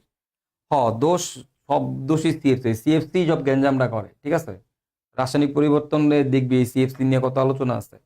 তো ট্রপোস্ফিয়ারের ওজন বন্ধু হলো, স্ট্র্যাটোস্ফিয়ারের ওজন শত্রু কেন? ঠিক আছে, এটা আমাদের গ্রিন হাউস গ্যাস হিসেবে মোটামুটি ক্ষতিকর, অবশ্যই ক্ষতিকর, মানে অল্প নগণ্য হইলেও ক্ষতিকর। তো মেইন তো সিএফসি, মেইনই হচ্ছে আমাদের মেইন ক্ষতিকর জিনিসই হচ্ছে আমাদের সিএফসি। ওকে, আচ্ছা এর পরেরটা দেখো কি বলছে। সুপারসোনিক জেট বিমান কিভাবে ওজোন স্তর ক্ষয় করে? তো আমি তো তোমাদেরকে একটু আগে বলছি আমাদের জেট বিমানগুলো কই দিয়ে চলে, জেট বিমানগুলো কোন অঞ্চলে চলে। দেখো তো তোমাদেরকে কি বলছিলাম, জেট বিমান আমাদের কোন অঞ্চল দিয়ে চলে ভাইয়ারা? জেট বিমান চলে হচ্ছে আমাদের এই যে স্ট্র্যাটোস্ফিয়ার দিয়ে। জেট বিমান থাকে আমাদের স্ট্র্যাটোস্ফিয়ারে, তাই না? তাহলে জেট বিমান চলে স্ট্র্যাটোস্ফিয়ারে। গ্যাস বেলুন কই থাকে? গ্যাস বেলুন থাকে হচ্ছে আমাদের মেসোস্ফিয়ারে।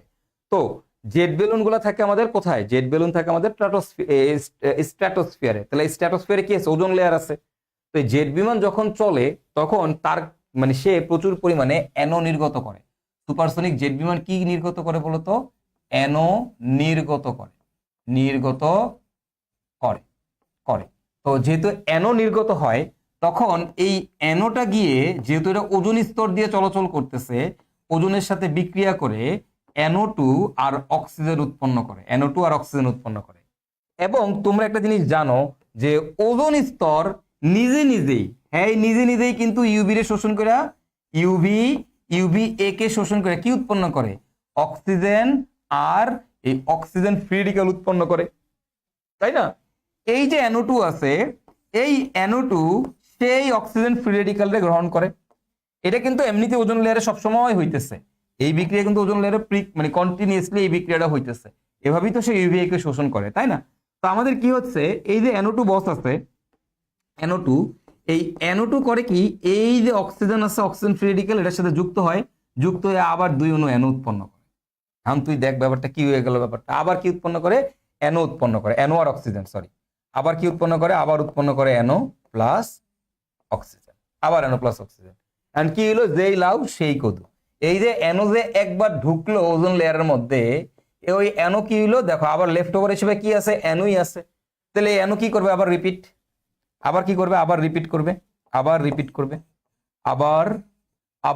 করবে, অর্থাৎ রিপিট, আবার কি করবে? রিপিট করা মানে কি? অর্থাৎ কি বিক্রিয়া বলতো? অর্থাৎ চেইন রিঅ্যাকশন,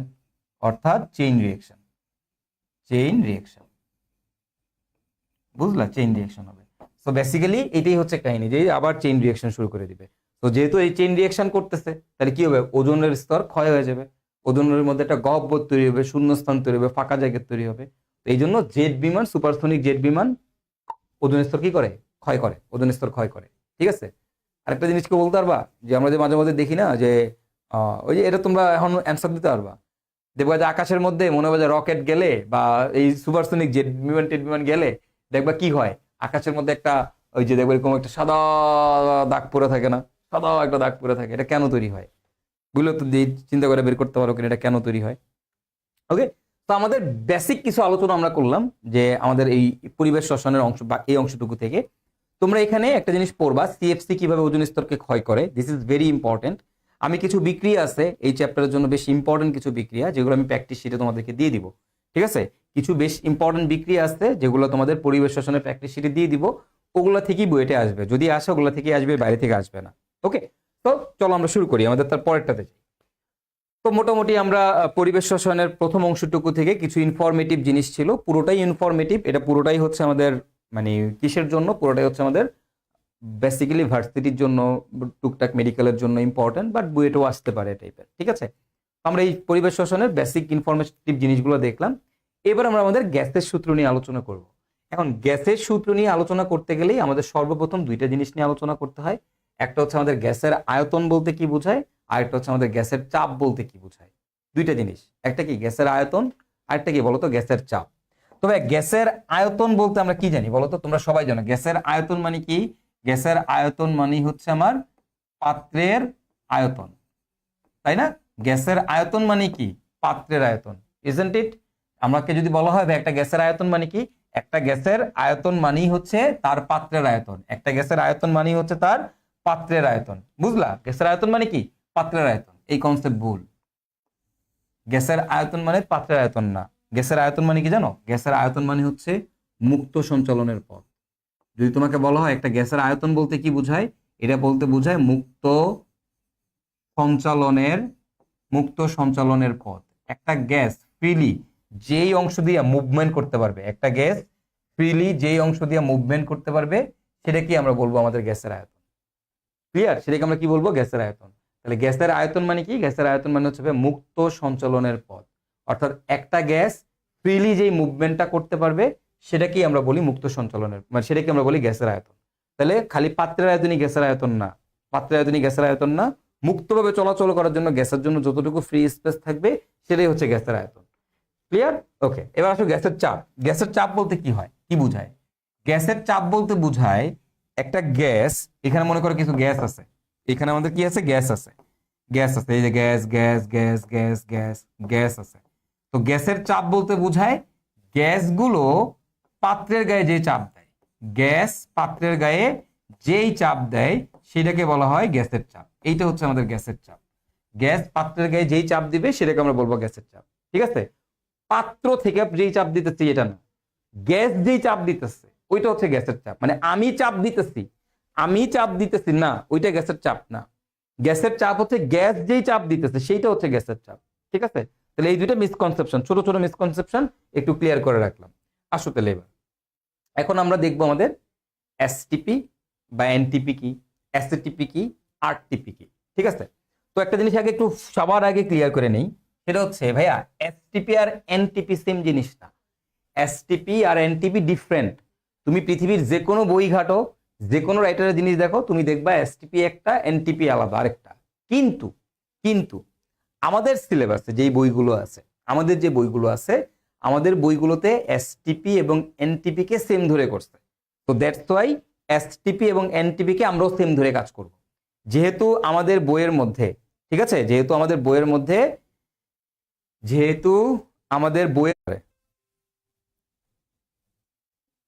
ঠিক আছে, দেখো তো এখন ঠিক আছে কিনা। আরে কাউসার, কাউসার,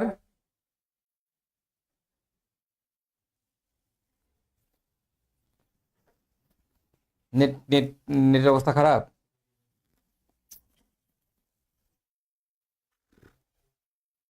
আসে কেটে কেটে আসে। আমি যাই নাই, কিন্তু নেট প্রচন্ড ডিস্টার্ব করতেছে। আহা, এটা কোনো কথা? ঠিক আছে কি এবার দেখো তো, মোটামুটি ঠিক আছে না এখন? জয়া এবার কি ঠিক আছে? স্বপ্নিল ঠিক আছে?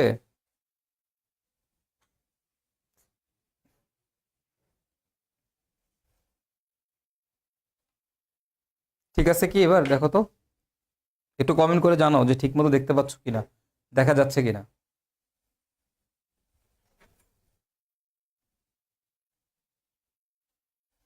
আহা,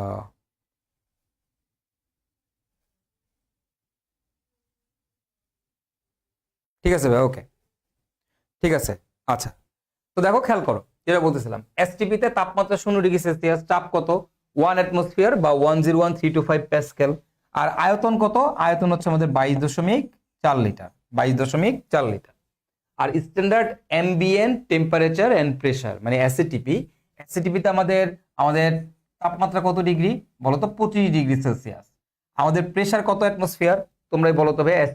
এসএটিপি তে, এসএটিপি তে আমাদের প্রেসার কত? তোমরা বলো দেখি, তাপমাত্রা কত, এসএটিপি তে প্রেসার কত, একটু বলে দাও তো দেখি। হয় তোমরা এখন ঠিক আছো? হ্যাঁ, গুড।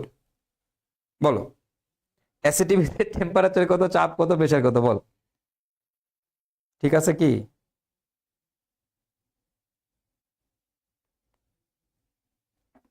ঠিক আছে, আচ্ছা, ওকে। 25°C। আমাদের এসএটিপি তে প্রেসারটা কত, চাপ কত? চাপ কত জানি আমরা এখানে? চাপটা হচ্ছে ভাই আমাদের 100 কিলো প্যাসকেল। যেমন এটা আমাদের কত? 101.325 কিলো প্যাসকেল। এইখানে আমাদের কত বলতো? 100 কিলো প্যাসকেল। এসএটিপি তে আমাদের চাপ কত বলতো? 100 কিলো প্যাসকেল। আর এই 100 কিলো প্যাসকেলকে আসলে বলা হয় কিন্তু 1 বার। কি বলা হয় বলতো? 1 বার বলা হয়, বার। তো 1 অ্যাটমসফিয়ার আর 1 বারের মধ্যে একটু তফাৎ আছে, সামান্য একটু তফাৎ আছে। আমরা অনেক সময় 1 অ্যাটমসফিয়ার আর 1 বারকে আমরা সমান ধরি, কারণ দেখো খুব একটা বেশি পার্থক্য নাই, সামান্য একটু পার্থক্য আছে। তো এই জিনিসটাকে 1 বারও বলা হয়, 1 বার বা হচ্ছে 100 কিলো প্যাসকেল। আর এখানে আমাদের আয়তন কত? এটা হচ্ছে 24.789 লিটার, 24.789 লিটার। ওকে। কয় মোল গ্যাসের আয়তন? এটা হচ্ছে 1 মোল গ্যাসের আয়তন। এই আয়তনটা 22.4 লিটার কয় মোলের জন্য বলতো? 1 মোল গ্যাসের জন্য। কয় মোলের জন্য? 1 মোল গ্যাসের জন্য। এটা হচ্ছে 1 মোলের আয়তন। 1 মোলের আয়তন, অবশ্যই গ্যাস হইতে হবে। 1 মোলের আয়তন। ওকে, 1 মোলের আয়তন। এটাও কয় মোলের আয়তন ভাইয়া? 1 মোলের আয়তন। 1 মোলের আয়তন হচ্ছে আমাদের 24.789। আচ্ছা, আরটিপি মানে কি ভাইয়া? আরটিপি, আরটিপি মানে হচ্ছে, আরটিপি মানে হচ্ছে যে ভাইয়া আমাদের আরটিপি মানে হচ্ছে কি বলতো? আরটিপি হচ্ছে রুম টেম্পারেচার এন্ড প্রেসার। কি বলতো? Room temperature and pressure. এবং এই রুম টেম্পারেচার কত ডিগ্রি তোমরাই বলো? আমাদের আরটিপিতে আমাদের রুম টেম্পারেচার কত ডিগ্রি? এনিওয়ান? আরে আবার আটকাই গেছে। উফ, দূর।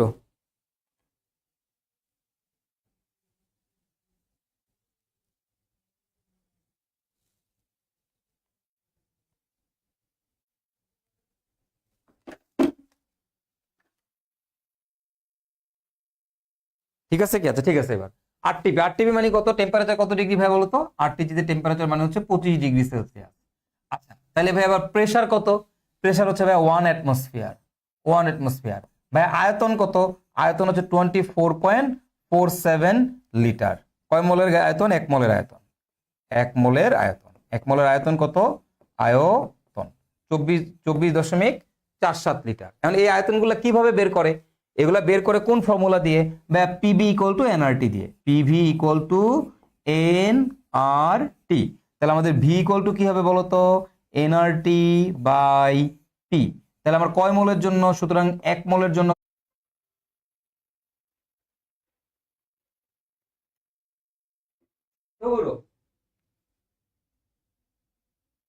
কত